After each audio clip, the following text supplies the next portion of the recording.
Welcome into the latest edition of the Stealing with the Boys podcast. I am your host, Judy Riddle, here, along with my boys, Jawan Williams. and no Coach Campbell today. And he has a valid excuse this time. He's not just sleeping, he's not overworking himself to death. Trey got into a car accident today, and he's okay. He's okay. His car's not, and it wasn't his fault, but unfortunate events unfolded for Trey today. He's got the day off. He's resting. He's probably a little bit sore because he gotten a little T-bone action. Somebody hit him on the road. So hope Trey feels better. Best wishes out to Trey. He's sending us our best tonight as we knock out this episode. Recapping the Steelers versus the Ravens. Steelers go into the bank and they cash out, baby. They cashed out in the bank, beating the Ravens 27-22. And to be honest with you, Juwan, this is the best the Pittsburgh Steelers have looked in many, many, many, many weeks. Many weeks. Juwan, your initial reaction to all this? Man, just like you hit it right on the button. This is the best we've looked all season. This is the Aaron Rodgers. This is the DK Metcalf that we've been looking for this whole year. This is why we brought them in. This is the first game I can say second game. Because the one in with the Ireland. Vikings.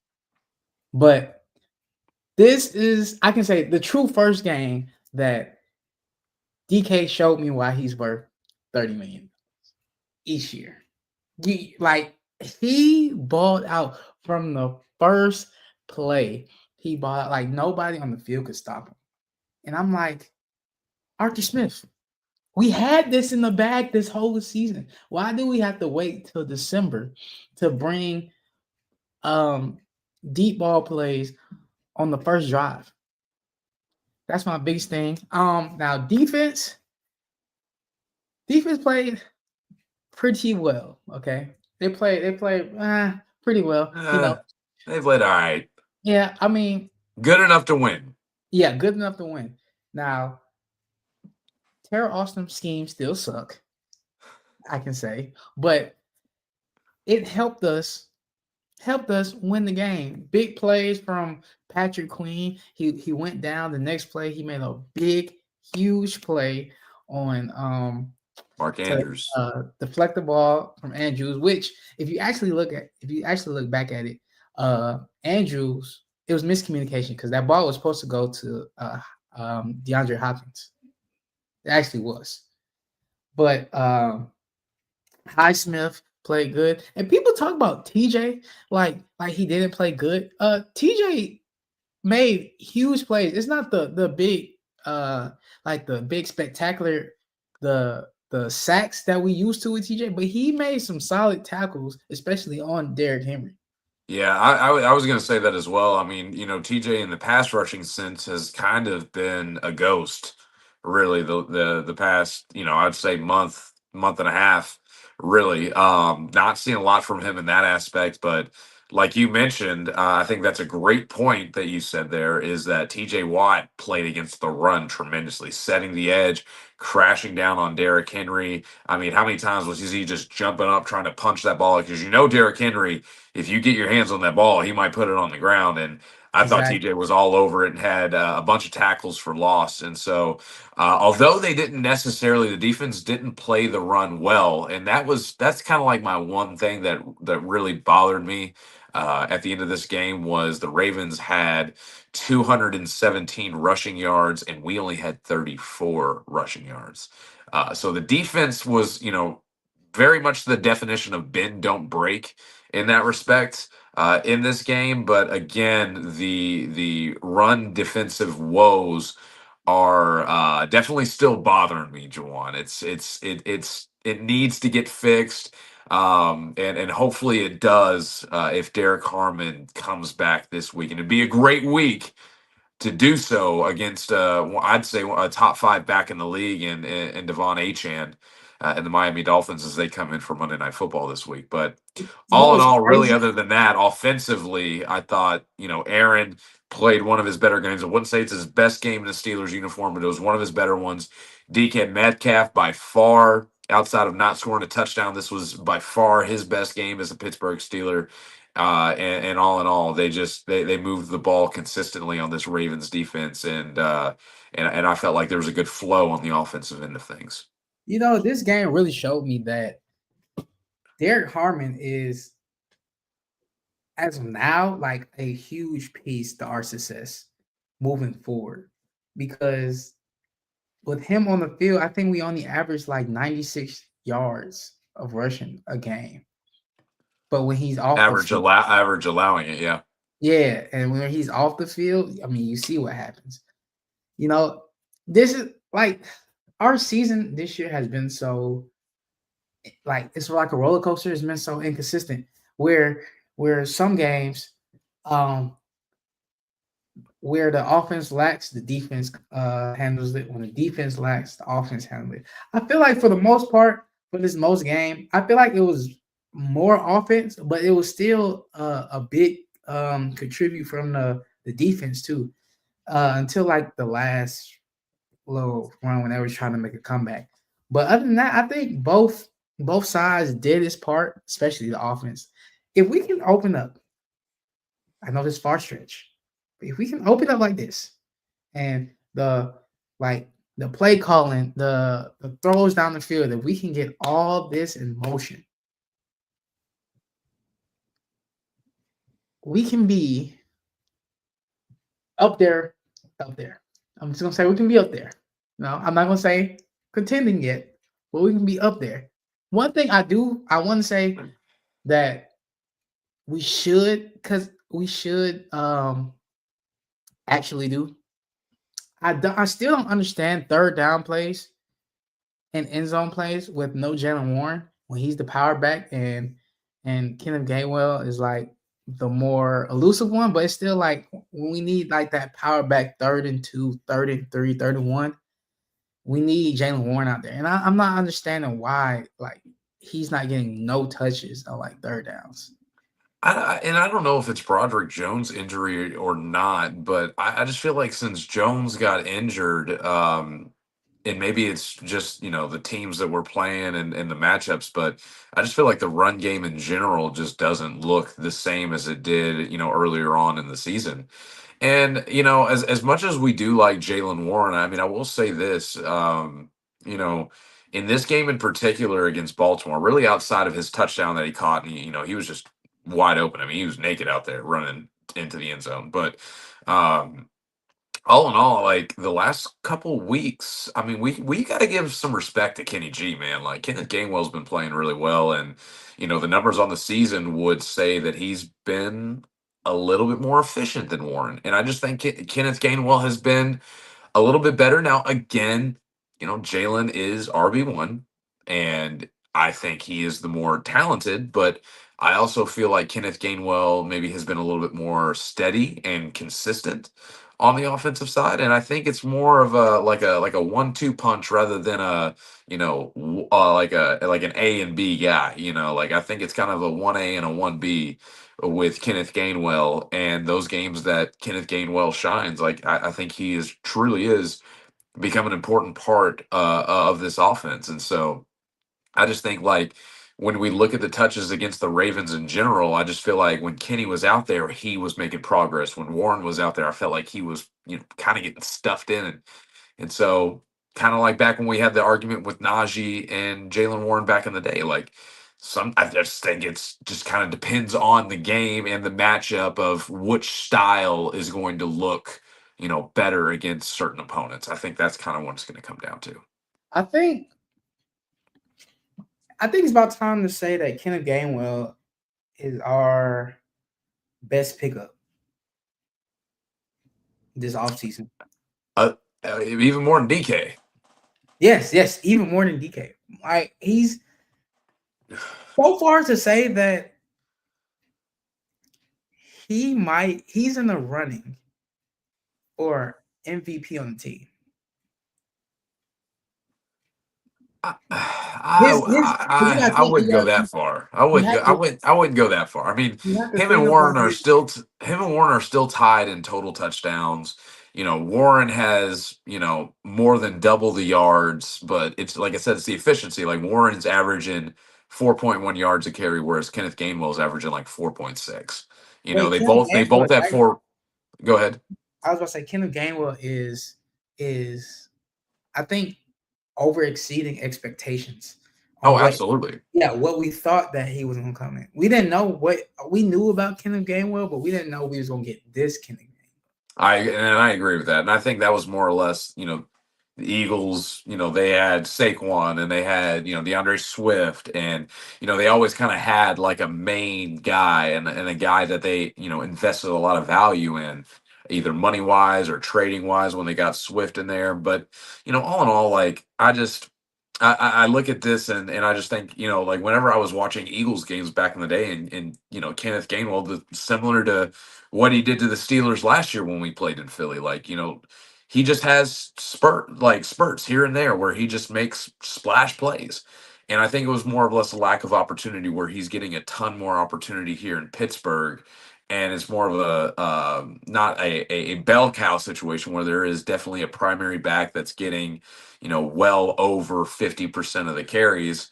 Now he's kind of in a running back committee where, it is kind of like 60-40 Jalen Warren and Kenneth Gainwell. So I like the dynamic and I like what he's brought, but to say that, like, I don't know, I just wouldn't say he's like the biggest pickup because you look at his numbers and it's like he has 6 total touchdowns. He has 4 rushing, 2 receiving. Jalen Warren has the exact same numbers. But Jalen Warren has like 600 something yards and rushing, and he only has like 200 something yards rushing. Whereas like DK Metcalf is like, I think he's kind of getting closer to like maybe 800 yards receiving on the season. Like just looking at it, like, yeah, he has been the biggest surprise. I think he's been the biggest impact that we didn't really expect. But I don't know. I wouldn't go as far to say that he's like MVP of the team. I think he has been a very pleasant surprise and somebody that I feel like we should keep around for the future. He seems like a good, reliable team back. That's Definitely. willing to do what it takes. He plays special teams, all that stuff. I like him on this team. DK is sitting at 753 yards. 753. So I think he's DK can hit 1,000 yards this year. I mean, if they get rolling, I mean, if this is a game where they kind of open it up and get rolling, then yeah, I think so. But I really think that another part of this, and again, it is kind of me being the Debbie Downer naturally that I am, is the Ravens have no pass rush. Like, if there is one glaring weakness to this Baltimore Ravens team is they do not have anybody to go and get the quarterback. Like all year long, Aaron Rodgers has been running for his life, getting beat up. And again, for whatever reason against the Ravens, dude had like 4, 5, 6 seconds to sit back there and throw the ball. And a lot of those big plays happened because the line held up against the Baltimore Ravens pass rush. And so I think it's a matchup thing, and it's just something that I need to see going forward. If they can replicate it and they find something and they can continue to do it, I'll get a little bit more bought in than where I've been. But I do think this was kind of a matchup thing. I think Lamar is still kind of working on getting fully healthy, and we gotta start talking about the elephant in the room, man. We gotta start talking about some of these officiating calls that everybody's been talking about because that was a big controversy and that had a major impact in this game as well. I will say this before we get to that. Okay. Okay. Okay. I'll ruffle some feathers. All right. With the Flock Nation.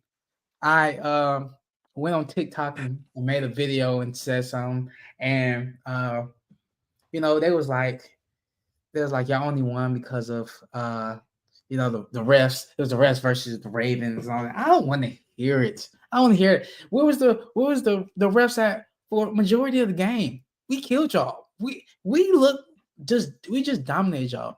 That bad man Aaron Rodgers came and we shut. And this was his first ever meeting, AOC meeting with the Baltimore Ravens, and he showed y'all why he's that man. DK showed y'all why he's that guy. We just are better than y'all. I don't want to hear nothing about Lamar Jackson being hurt. I want to see y'all should have played Derrick Henry more. Y'all should have instead of playing I forgot a dude name that ran on us. But oh no, Marlon Humphreys suck. Nate Wiggins suck. Like anybody on y'all defense and y'all team suck. That's why Harbaugh is in this predicament he is now. Y'all pathetic. Now, had to get that out. I've been good. So the refs did come out at the end of the game and kind of discuss some of the controversial calls. There were three main ones here, and I want to kind of go over them in chronological order here. The f- Which the one? Okay. The first one, are you going to talk about the flowers? No. No, the first one I was going to bring up was the penalty on the field goal that Boswell hit. Steelers were up 10-3. Ravens get the Oh, stop. Steelers go to kick it, and then they called, roughing the long snapper and gave us a first down, and then Kenneth Gainwell runs it in, and we're up 17-3. I felt like that was the first major call that kind of really impacted the game, and that happened in the first half. I thought Eh, you was going to say the sideline catch from Zay Flowers, and when he dropped, the ball was moving. Well, the one yeah, the one they, that they was and challenged on. they reviewed it and said it was a catch, even though I personally did not think it was a I catch. didn't think that it was either. I But thought I it I mean, thought it was I thought it was moving. yeah, that And field but goal attempt, would have went bye bye. it's one of them that if that was your team, you'll be pissed. Yeah. But because you're the opposite of the team, the refs know what they're doing. Yeah. It is what it is. The But on but on our field goal though, the flag, the refs did come out after reviewing it, and it was in fact a bad call. It was. He didn't touch the long snapper in a way that it was deserving of a penalty. And so they did come out and correct that one. Although that one I don't feel like had as much of an impact as the next two that I'm going to bring up. So the next one was the whole, third down and long. Aaron Rodgers throws it, gets tipped up at the line. He catches it. Ravens player rips it out of him. And, at first it looked like it was an interception. And then upon review, they reversed it and said that Aaron Rodgers had possession and was touched down. I That's actually been agree with that one. I do too. And that's why we're discussing this, because I'm hearing a lot of the national media say like, "Oh, everything went against the Ravens. The Ravens got screwed over, and all these were bad calls." I'll give you the field goal one. That was a bad call. It was a little bit flimsy. I feel like it was a little bit of a reach. Did it alter the game a little bit? Yeah, you make that a field goal instead of the touchdown, and at the end of the game, the Steelers are still up by one rather than five. And so yeah, like that had an impact on the team and the game, but all in all, I felt like that was so early on that like many of different things could have happened after that, to where both sides could have done things differently if that call had went probably the right way and it stayed, and we go up 13-3. But in this case, when he caught the ball and he pinned it against his chest and he's being touched down and then the ball gets ripped out, I'm like, how is that not by rule the right, correct call? And I feel like people are conflating it because of the three steps in the end zone, which is the third one, clearly the Isaiah Likely not touchdown that they called back because he didn't catch and complete and follow through with it. Um, so I don't know, like when it's in the end zone and you're catching it in the end zone. See, look, one, two, He as the didn't get third the he one's didn't get the coming third one down, down. it's out. He didn't It's get the out. third one down. He didn't get the third one down. And somebody made a really good point in Steelers media, and they brought up, and you might remember this. This was one of Kenny Pickett's best games as a Steeler. we were playing in Cincinnati. It was the game that Pat Frogmuth had like 185 yards. Like he just went berserk in that game, just all over the middle. I think it was like one of the first games after Matt Canada got fired, and we were like, "Oh, the offense is fixed because Matt Canada's gone."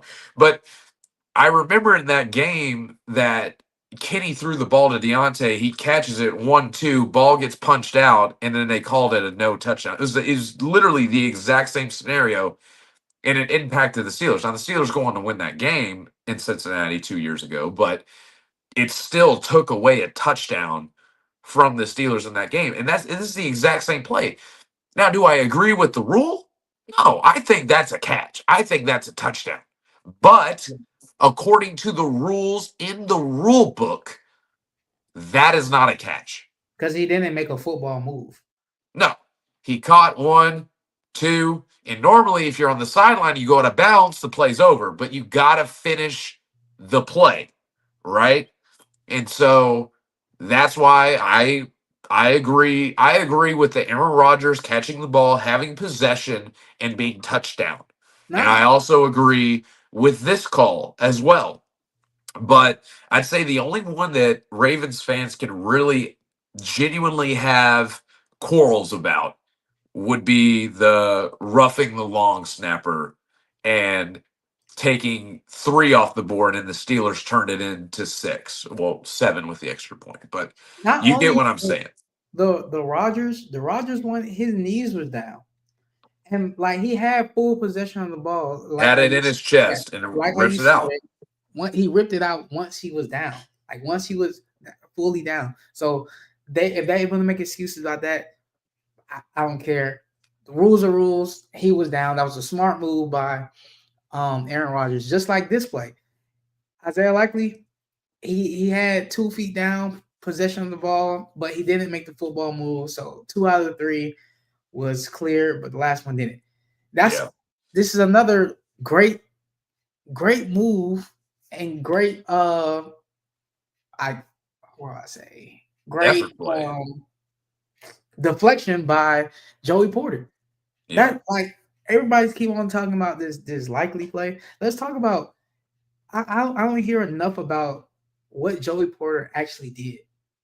Really, to be fair, Joey Porter on this play saved our season. I'm not gonna lie, Joanne. The way we were playing offense when this happened, I was definitely confident. I was like, oh, we're about to go down the field. Yeah, and that's the thing though, is like, because that happened with about 2.5 minutes left.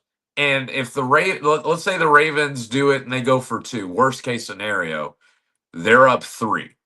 I was very confident that we were going to go down and kick it for either the win, whether or not they got the 2-point conversion or not, or if they didn't, we would go down and win the game. So I listen, when it first happened and the Ravens were moving the ball the way they were, I was like, don't reverse it. Just let them score and then give us the opportunity to go down there and match it, because I was scared that if they took too much clock off and then they ended up going down there and scoring, that, we were going to really lose the game. And so all in all, I think it played out the way it did. And to also address another thing that's been going around on social media, the Roman Wilson catch against the Packers. I was going to bring that up. This is the same type of catch. But the thing is, Roman Wilson had at least 3 to, I think he had 3 to 4 steps. Yeah. And he 100%. Dropped it, and we didn't get it. So I don't want to hear about. We did get that one. We did get that one. The touchdown? Yes. So they called it a touchdown for Roman Wilson. But again, the key here is, and this goes for like when they're doing reviews on whether or not a catch is a fumble. Like if that was not in the end zone, they may have called that a fumble, right? And so say if that happened and he wasn't in the end zone and the ref called a fumble on this play, well, guess what? It wouldn't have been a fumble because it wasn't a catch. And so that's what makes it super confusing, right? Is if you watch this play and it happened in the middle of the field, like on the 30-yard line, when you first glance at it, you're like, oh, Isaiah likely fumbled, and say we recovered it and we think it's a game-changing play. But then they go and review it and they're like, well, he didn't make a football move. That's an incomplete. Like, we would be upset. But again, by the rule in the rule book, it is the right call. And you can debate whether it's right or not, but that's how the rule is written. And that's all I got to say about it. And so if Ravens fans want to be upset, I get it. If it were me, I'd be upset too. I'd probably be making excuses about it too. But hey, sometimes that's just how it goes. And can't change it. I didn't write the rule. Go cry about it. I don't care. Let them cry in their misery. I don't care about But I mean, outside of the controversy, the things that went wrong in this game. What do you have any? What were some of the issues you had? I know we already brought up the run defense, but what were some other things that you wish you could have seen a little bit better of? that first. Okay, it was 4 minutes left in the fourth quarter. That 4th and 5. That I think the Ravens was in the middle of the field. It was 4th and 5, right? Sarah Austin, why are we running on 4th and 5 a cornerback blitz? We ran a cornerback blitz that led Zay Flowers to get the first down, and Jalen Ramsey had to come down and make the tackle. He made Eccles do a cornerback blitz on 4th and 5. Why are we doing that? We don't that play right there pissed me off because I'm like, who runs a cornerback blitz? A corner blitz on 4th and 5. I mean, I get that. I get that. Why? Because it didn't work in our favor is why. If Eccles comes on the blitz and Lamar doesn't see him and he gets a clean hit on him, then Terrell Austin's a genius. You know what I mean? Back in the day, Mike Hilton made those plays all the time. I think when it's a 4th and 5 and you're dealing with a guy like Lamar Jackson who isn't particularly throwing the ball well as we speak and isn't fully healthy to where he can evade, throwing some pressure on 4th down. Because, remember last year we complained that they never blitzed and that they never brought pressure. They never did. Lamar made a good play. He saw the blitz coming. He read it, and he looked at Zay, and he hit him. That's one of those I feel like could have gone either way. Like we can complain about a lot, but trying to dial up something to surprise Lamar Jackson, especially when he isn't playing up to his MVP caliber that we're used to seeing, I'm not super mad about that because I have seen that work and I've seen that surprise teams, and it just didn't work that time. And so things are, you're not going to bat 1,000 on play calls, So I wouldn't necessarily worry about that one too much as how the run defense looked. And just certain situations allowing Lamar Jackson to run into the end zone and not keeping contained and having somebody guarding him. Those are some things that I mean I would bring up. I don't know. I just dialing up a surprise blitz on 4th down. Like, also, like we haven't like really talked about it yet, but the second half adjustments, it's still, I mean, okay, now the first drive, our first offensive drive in the third quarter, it was a success because we got a field goal out of it. We should have scored. The way we was moving the ball, the way we was going down the field, the way that the O line, shout out to the O line too. The way that the O line was blocking, this is the first game this year that I've seen like Aaron Rodgers have so much time in the pocket. it was the best pass protection we'd seen all season for sure. It definitely was, and it's crazy. It just shows how hungry our O line of really this whole team was, because I think didn't Pete get hurt? Who else? Was it Anderson?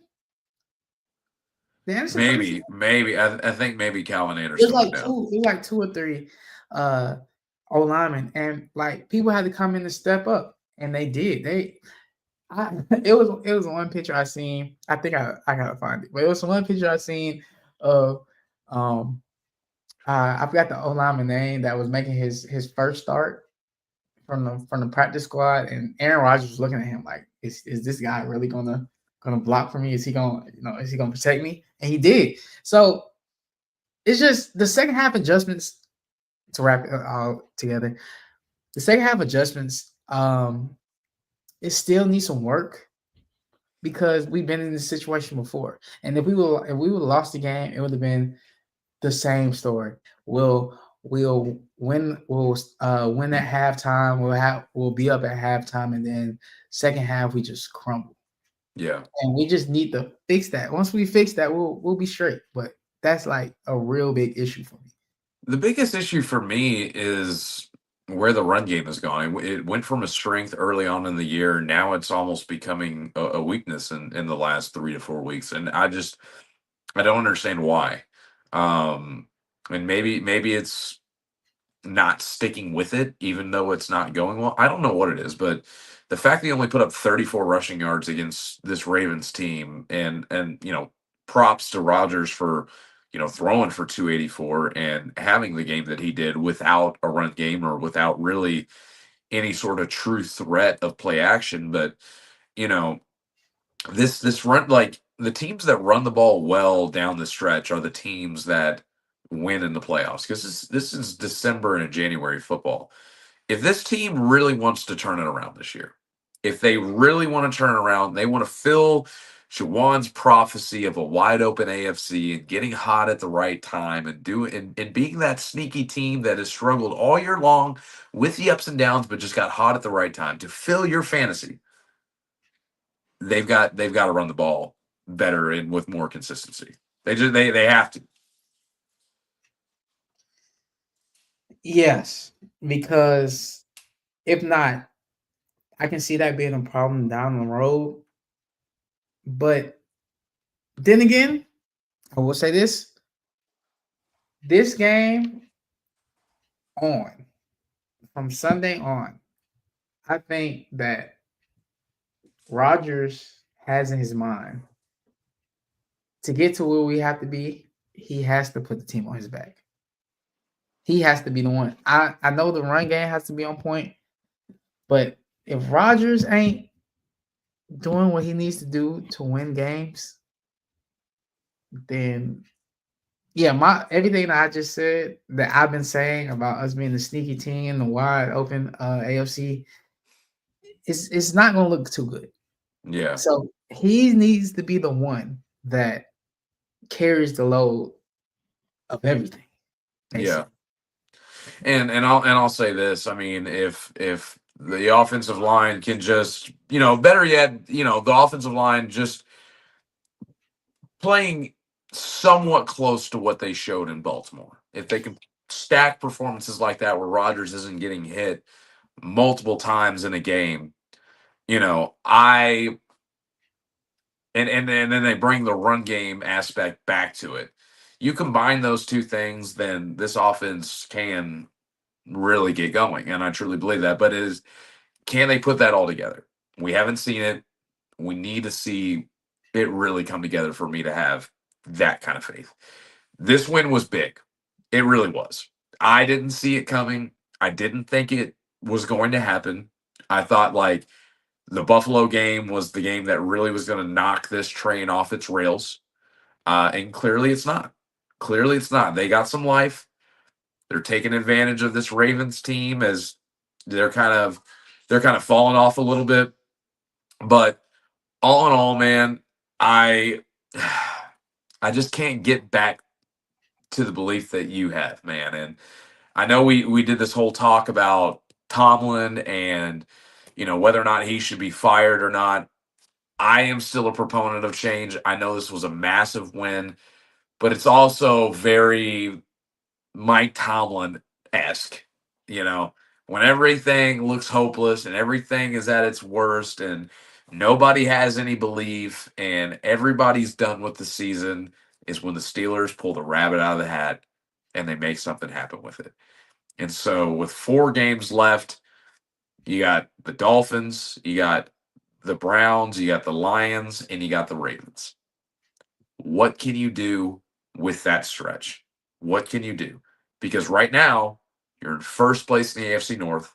You're a game ahead of Baltimore. You just beat them in their house.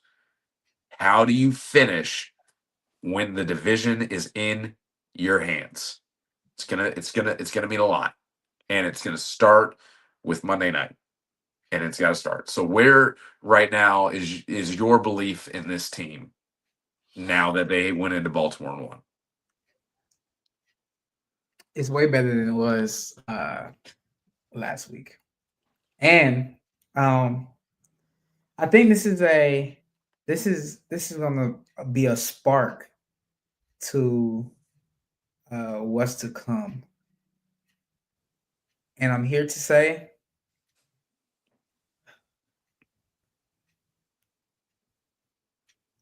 I think the stretch of the Dolphins, Lions, Browns, and Ravens,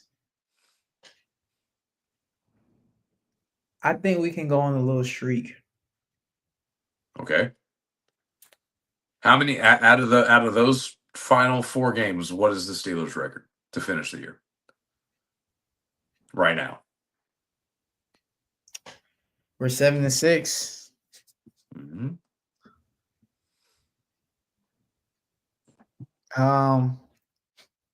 10-7. 10-7. And is your one loss against the Lions? No, Really? it's against the Browns. Really? I mean, I could see them losing to the Browns. I'm gonna safely say 2-2. I'm gonna go. I think they finish 9-8, above 500, and honestly, I couldn't tell you which games they're gonna win. I got a lot of faith that they're gonna win this Dolphins game, so that might be one, and then they just win one of the rest of the 3. I just don't know. I don't know. This team could very well go in Detroit and just play an amazing game and win, and then go to Cleveland the following week and just lay an egg. That is the embodiment of what this team is. I'm going to say a safe 2-2, 9-8, and I think that the division comes down to the final game of the year, and I think it's going to take a sweep of the Ravens. I don't think the Ravens. I think the Ravens lose. They can possibly lose 3 out of the last 4. They could, but I don't have them beat. I don't have them beating the Packers. I don't have them beating the Patriots. I really don't have them beating the Bengals. So that's the thing. Because hold on, let me pull it up. Let's see the order that they have it. I think they have Bengals this weekend, then Patriots, then Packers, then us, if my memory serves me correctly. Yes. So they have 2 primetime games, which I think they're about to have 3. Because if we're tied at the end of the season, they're putting that on Sunday night. Yeah. So I do think that the Bengals can sweep the Ravens. They could, but will they? That's true. I don't know. The way Joe Burrow was talking in his press conference, I don't know if you've seen on social media about everybody kind of giving a big. I don't know if the morale with the Bengals is what it was when Burrow first came back and beat Baltimore after that really disappointing loss to Buffalo, because they had that game in the bag and they just literally fumbled it and gave it to the Bills. So I don't know where Cincinnati is mentally on whether or not like they're going to come into this game and really want to give it to the Ravens, knowing that their chances of making the playoffs are almost zilch at this point, and Lamar historically plays well in Cincinnati. Historically, he's had some of his best games in Paycor Stadium, and so I'm not ready to give that one to the Bengals. Patriots game, Packers game, especially on the road in Lambeau, I get it. Like that could be rough.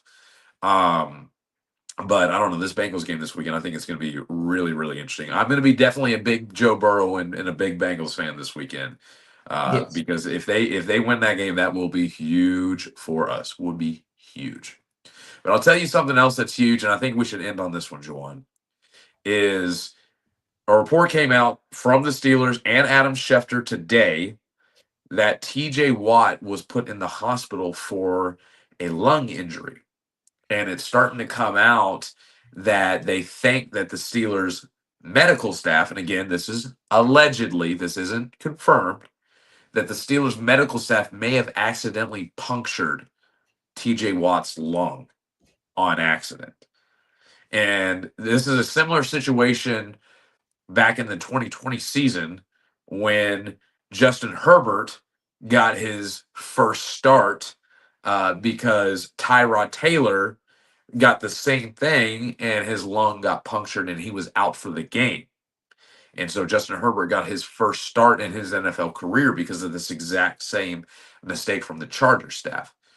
So all in all, do you think the Steelers can win without TJ Watt, especially with how TJ has been playing? And is this something that is concerning to you going into this Miami Dolphins game? You know, if this would have happened last year, then I would have been very concerned. The way that our outside linebackers have been playing with Nick Herbert, Alex Highsmith that stepped up big time in this game, and even Jack Sawyer, I'm pretty satisfied. I'm not that nervous. I feel like he is gonna be out this game. If he is, cool, like cool, rest up. Uh or maybe that extra day that we have on Sunday will help him.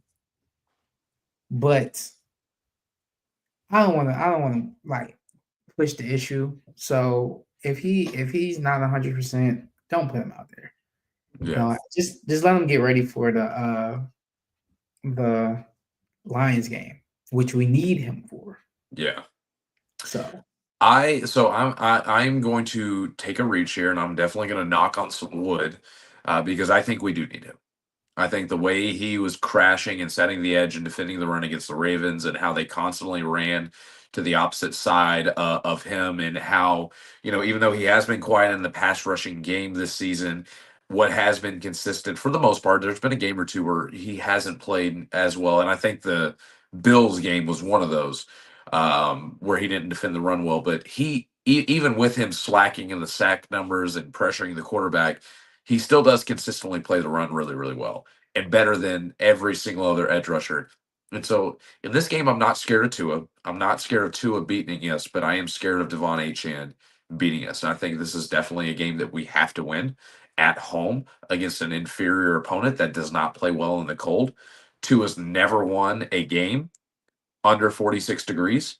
His touchdown to interception ratio is 1 touchdown to 12 interceptions.